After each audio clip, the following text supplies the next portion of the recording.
नमस्कार मित्रांनो, नॉर्दर्न आइसलँडमधून तुमचं स्वागत करतो एका नवीन व्हिडिओमध्ये। तर पहिला प्रश्न की आइसलँडमध्ये आणि बर्फ नाही आहे तर इकडे आता समर चालू आहे आणि त्यामुळे गरमी आहे। टेम्परेचर अराउंड 24 डिग्री आहे, म्हणजे इकडे काही 12ही महिने बर्फ पडत नाही। पण तिकडे ते मागे तुम्ही आहे हे त्यांचं म्युझियम आहे ग्लेशियरचं, कारण इकडे हे बघा बर्फ खूप आहे, सगळीकडे बर्फ आहे, डोंगरावरती तिकडेपर्यंत पण बर्फ आहे, हा सगळा बर्फ आहे। म्हणून इकडे ग्लेशियरचं म्युझियम आहे आणि समोर पण आहे त्यांचं समोर एक कल्चरल सेंटर आहे। म्युझियम पाठी आहे आणि समोर एक कल्चरल सेंटर आहे। तर कल्चरल सेंटरमध्ये पण मी जाणार आहे, तर मी तुम्हाला कल्चरल सेंटर पण दाखवतो। बाकी आइसलँडच आहे, कारण इकडे जर तुम्ही ऑक्टोबर ते मार्चपर्यंत आले तर इकडे बर्फ असतो, स्नो असतो फुल। आता पण कुठे तरी स्नो आहे, सगळीकडे नाही आहे। आणि जर इकडे एवढा बर्फ असतो की तुम्ही राहू शकत नाही, म्हणून लोक इकडे 6 महिने येतात आणि 6 महिने दुसरे कुठेतरी राहायला जातात। पण आपण समोर जाऊया। तर हा सुंदर असा वॉटरफॉल आहे त्यांचा इकडे, तर आपण थोडा वॉटरफॉल वरपर्यंत जाऊन बघूया वरून कसा दिसते।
तर ह्या व्यक्तीचं हे घर होतं आणि हे घर दिलं आहे सरकारला।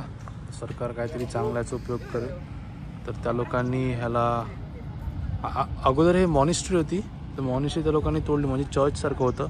चर्च त्या लोकांनी फोडलं, बिशप आणि त्यांच्या 2 मुलांना त्या लोकांनी मारलं आणि त्यानंतर त्या लोकांनी इकडे एक कल्चरल सेंटर चालू केलं। आपण आतमध्ये जाऊन बघूया कल्चरल सेंटर कसं आहे ते।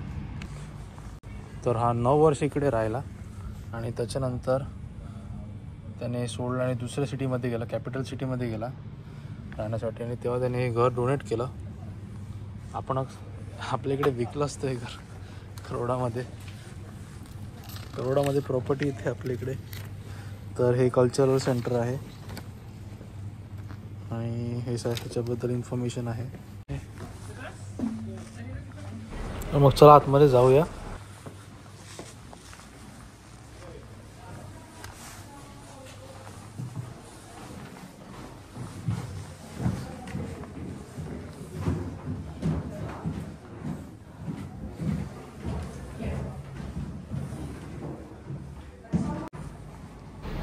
वाह, सुंदर अशी गॅलरी आहे आणि गॅलरीतून असा व्ह्यू आहे, काय जबरदस्त व्ह्यू आहे। म्हणजे पिकनिकला आले ना, इकडे फक्त बसायचं आणि हा व्ह्यू एन्जॉय करायचा। जर तुम्ही नोटीस केलं, आजूबाजूला काहीच नाही आहे इकडे। हे कल्चरल सेंटर आहे, पाठी म्युझियम आहे, आजूबाजूला काहीच नाही, घरं नाही, काय नाही। तर इकडे जॉब करणारे कुठे राहतात, काय करतात, इकडेच राहतात का? काहीच नाही आजूबाजूला, एकदम सुनसान आहे। आणि खूप लोक म्हणतात की मला इकडे सेटल व्हायचं आहे, तिकडे सेटल व्हायचं आहे, इंडियाच्या बाहेर सेटल व्हायचं आहे। पण जर तुम्ही इकडे आले आणि इकडे खरोखर काय परिस्थिती आहे ते मी तुला सांगतो. इकडे जे बाहेरतून इंडियातून आलेले आहेत त्यांची काय परिस्थिती मी मला सांगतो. घरातून बाहेर उतरायचं, जॉब करायचं, घरी यायचं, फोनवर घरी बोलायचं, जेवण करायचं, सकाळी उठायचं, परत कामाला जायचं.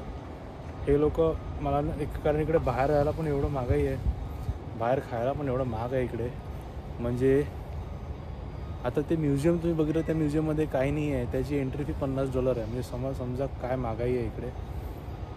असे म्युझियममध्ये तुम्ही 400 रुपये 300 रुपये एंट्री असली तरी जाणार नाही इंडियामध्ये. पण तरी पण हे इकडचं लाईफस्टाईल आहे. आणि मोस्ट ऑफ दी कंट्रीज ज्या डेव्हलप्ड आहेत तिकडे खूप महागाई आहे. आणि माहितीने कसे सर्वाईव्ह करतात जे लोक तिकडे जातात. पण 2-2, 3-3 जॉब करतात आणि सर्वाईव्ह करतात कसं तरी. तर इकडे हे काहीतरी आहे की नाही.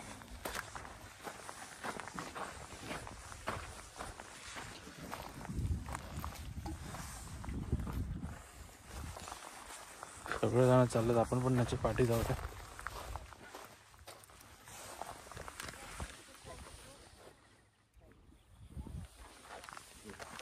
आता मी तिकडे आतमध्ये जाऊ शकत नाही, पण माहिती नाही काय आहे ते लोक काय करतात ते मला पण नाही माहिती. पण बेसिकली तिकडे काहीच नव्हतं. तर हे नॅचरल व्हेजिटेशन नाही आहे, हे त्यांनी बनवलेलं आहे. कारण इकडे बर्फ असतो फुल आणि त्यांना झाडं पण पाहिजे आहेत, म्हणून ही सगळी झाडं बाहेरतून आणून त्या लोकांनी लावलेली आहेत. आणि हे सगळं फुल कवर असते स्नोमध्ये. पूर्ण इकडे बर्फ असतो थंडीमध्ये. आणि आता गरमी चालू झाली आहे इकडे, म्हणून तुम्ही लोक पण येतात, टुरिस्ट पण येतात, कारण गरमी चालू आहे. नाहीतर मग थंडीमध्ये इकडे कोण येऊ शकत नाही, एवढी थंडी असते. आणि एक ग्लेशियर म्युझियम.